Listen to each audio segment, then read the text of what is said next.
Fala pessoal, tudo bem? Aqui é o Luiz do canal Intermediária, o seu canal sobre futebol. Mas como a gente está no momento olímpico, vamos trazer pelo menos quem medalhou até agora para nós, quem trouxe essa alegria para casa, e começando com o ouro do Ítalo Ferreira. O Ítalo, que pela sua primeira participação olímpica no surf, conseguiu trazer um ouro inédito, inacreditável contra um japonês que tinha eliminado o Medina. E foi super emocionante, enfim, a conquista foi mais do que merecida pelo cara que ele é, focado do jeito que ele é. E também tivemos as medalhas de prata para o Kelvin Hoffler no skate street, mandou muito, logo no primeiro dia já trouxe essa medalha de prata pra gente.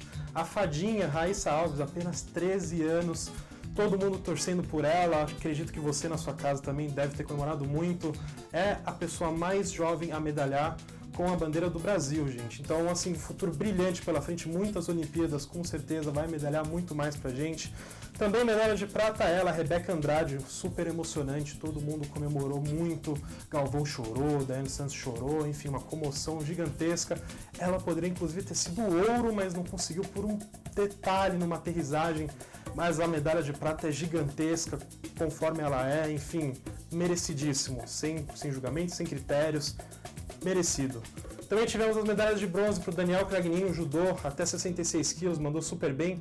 O Fernando Scheffer, no 200 metros livre na piscina, nadou muito, foi um monstro na piscina. A Mayra Guiar, mais uma vez, mais um bronze, terceira Olimpíada seguida que ela vem medalhando, gigantesca a nossa Mayra. E para finalizar, a dupla no tênis feminino, a Laura Pigosi e a Luísa Stefani conseguiram um bronze surreal. As duas que nem sabiam que iam fazer dupla até 8 dias antes das Olimpíadas, foram para cima, estavam perdendo vários match points para as adversárias, elas resgataram, viraram e conseguiram trazer essa medalha, foi super emocionante. Apesar de todos os problemas de investimento e infraestrutura que a gente tem heróis, são literalmente heróis, guerreiros de conseguirem medalhar durante pandemia, durante falta de dinheiro, falta de patrocínio, enfim. Então, todos os parabéns e muito obrigado a vocês que lutaram por essas medalhas. Bom, e a parte ruim disso tudo, que vocês sabem que afeta muito o nosso esporte, como aconteceu com o futebol feminino. Infelizmente ainda é muito precária a estrutura, não existe patrocínio adequado, investimentos adequados. E aí quando pega uma seleção como o Canadá, que é uma seleção tradicional, com investimento governamental inclusive, e tem aquela parceria com a Liga Americana, a gente acaba tendo o resultado que foi até esperado, mas mesmo assim jogamos muito bem, foi um 0-0 que poderia ter sido uma vitória brasileira, se não fosse aquele lance da Ludmilla em que ela, ao finalizar a jogada, ela não consegue fazer o passe, que seria o gol brasileiro, e ali com certeza a gente conseguiria a classificação. E destacar a Bárbara, que teve uma polêmica muito pesada envolvendo ela e a atleta paralímpica Andrea Pontes, que foi uma cena curiosa, né? Porque a gente vê os jogadores sempre focados e a Bárbara estava num momento delicado, sendo muito criticada, sendo cobrada pela torcida e infelizmente se exaltou e trocou ofensas com a Andrea, enfim. Apesar de tudo, a Pia conseguiu bancar, falou, não, comigo ela é minha goleira e vamos continuar dessa maneira. E apesar de tudo, ela fez uma belíssima partida, chegou a defender o primeiro pênalti das canadenses, da principal jogadora delas. E aí depois, uma infelicidade, pênalti assim, infelizmente, não basta ser o melhor, você tem que estar bem psicologicamente focado na partida. As duas canhotas chutaram no mesmo canto, a goleira canadense que fez uma partida exuberante, duas defesas muito difíceis no tempo regulamentar, chegou na prorrogação, defendeu também muito bem, nos pênaltis garantiu. As duas bolas que ela pegou foi o suficiente para o Canadá bater as nossas jogadoras, avançar de fase. A Marta deu uma declaração belíssima de aplausos, de orgulho no final da partida, em que ela cita a primeira Formiga, que é a jogadora mais antiga a vestir a camisa da seleção brasileira, a mais velha, já passou por 4 Olimpíadas, enfim, é uma jogadora que é o pilar dessa seleção, de tudo que ela construiu, essa geração de jogadoras que passaram por muito preconceito, passaram por desvalorização, e ela trouxe esse espírito para as jogadoras. Infelizmente não foi como elas queriam, fomos eliminados.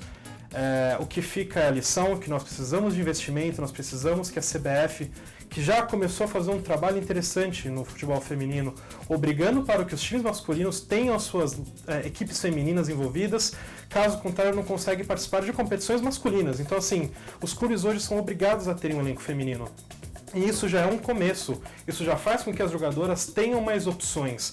E os clubes investindo, aos poucos a gente vai conseguindo desconstruir essa visão de que o futebol feminino é chato, o futebol feminino é ruim, porque, óbvio, qualquer coisa que você fizer com baixo investimento não vai sair da maneira como a gente espera.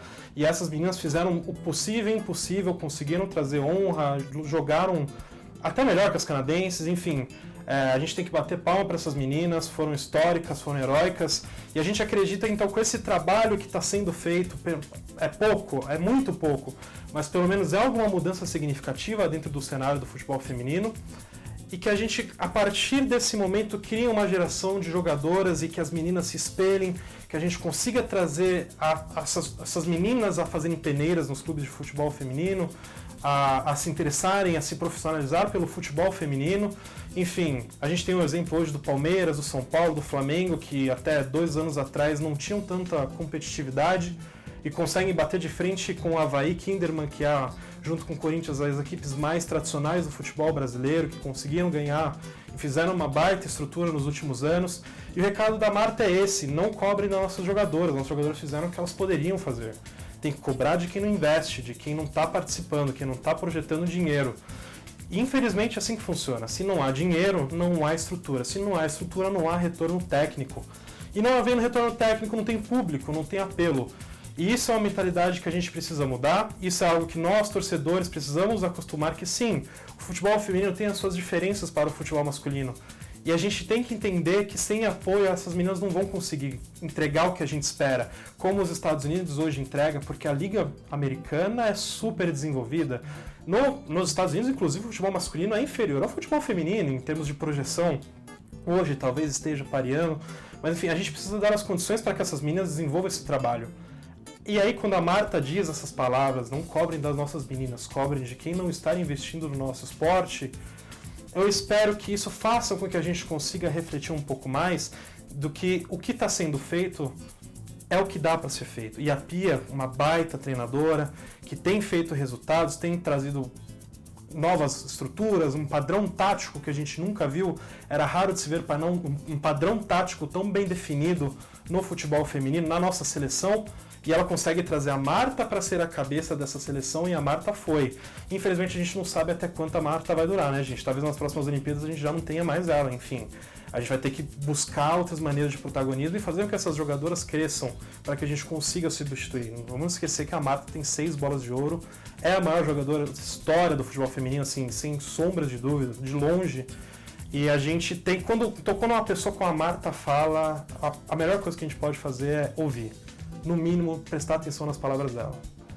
Enfim, desculpa, mas estou muito emocionada. Peço que as pessoas não comecem a apontar o dedo para ninguém. Se tiver que apontar o dedo, pode apontar para mim, que já estou acostumada. Mas que a nova geração que está vindo aí não pode pagar por por uma desclassificação numa Olimpíada. A gente tem que valorizar cada vez mais e parar de cobrar tanto o que nunca foi investido antigamente. E se de um lado a gente teve a Marta, do outro lado a gente tem o nosso artilheiro das Olimpíadas, que é o Richarlison. Richarlison, que fez 5 gols até agora, tem sido o responsável por quase todos os nossos gols. Conseguimos ganhar do Egito 1-0 nas quartas de final, o Richarlison que deu a bola do gol para o Matheus Cunha. Foi uma partida fácil, controlada, sem muitos riscos, sem muitos nervosos, assim, a gente conseguiu lidar bem com a situação, mas estamos perdendo muito gol lá na frente. A gente não pode ficar dessa maneira. A gente vai pegar uma equipe, a equipe mexicana é muito difícil, eles são bem taticamente desenvolvidos, tem jogadores com um brilho individual muito forte. Então a gente precisa ter essa maturidade defensiva que a gente teve, mas também pensar lá na frente. A gente tem que matar o jogo, a gente tem que fazer os gols, a gente tem que lembrar o primeiro jogo contra a Alemanha, que estava ganho, acabou o primeiro tempo 3-0, perdemos um pênalti, poderia ter sido 4-0 pro segundo tempo. Tomamos 1, tomamos 2, e a gente ficou aquele desespero, e bola na área, era um desespero. E aí teve o quarto gol brasileiro, o gol do Paulinho. E é interessante, vamos falar um pouco dessa comemoração e desse gol. O Paulinho é um jogador que veio do Rio de Janeiro, ele é carioca, ele veio do Vasco da Gama, saiu bem cedo, com 17 anos, para a Alemanha, para o Bayer Leverkusen. E a gente vê uma maturidade nesse menino que é de espantar, nele e do Richarlison. São dois jogadores com bastante discernimento, com bastante ativos em causas sociais, estão sempre defendendo seus pontos de vista. E o Paulinho nessa comemoração, acho que poucas pessoas conseguiram entender, algumas entenderam, outras não, enfim. O Paulinho, ele fez uma saudação ao seu orixá, que é o Oxóssi, né? Então ele faz aquele gesto de puxar uma flecha com um arco. Dá o tapa, eu quero ver Paulinho! O Brasil tá contigo, Paulinho! É agora pra matar o jogo, trouxe o pé direito, bateu, golaço! Gol! Pra Exu aplaudir! É do Brasil!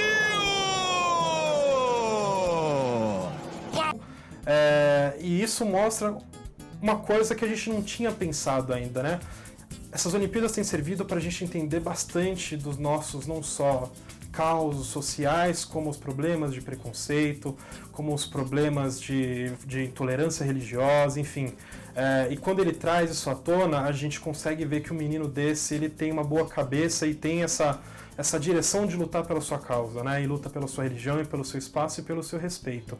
E que a gente espere que mais jogadores tenham esse tipo de atitude, que a seleção tenha esse tipo de maturidade, que a gente consiga não se espelhar só dentro de campo com os resultados, com os placares, mas também fora de campo, né? A gente vê que a gente tem os bons exemplos, né? Porque a gente vive num momento tão difícil, a gente vive numa pandemia com decisões questionáveis, políticas, enfim.